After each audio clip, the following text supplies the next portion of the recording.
There are unfortunately some things where South Korea ranks #1 in the world, such as having the highest suicide rate, the highest elderly poverty rate, and the lowest birth rate.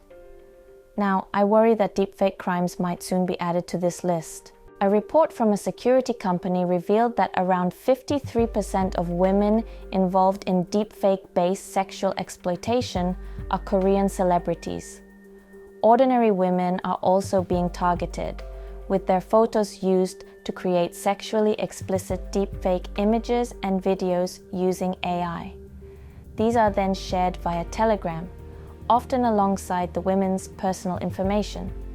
Shockingly, those involved in creating or viewing these videos are sometimes the victim's classmates, friends, or co-workers.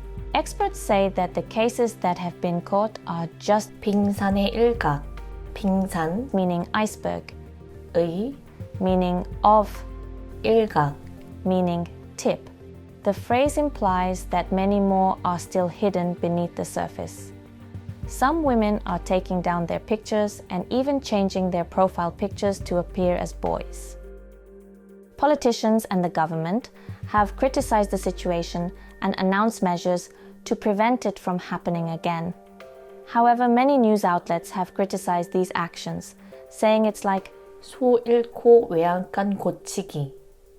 소, meaning cow, 잃고, meaning after losing, 외양간, meaning barn, 고치기. meaning fixing.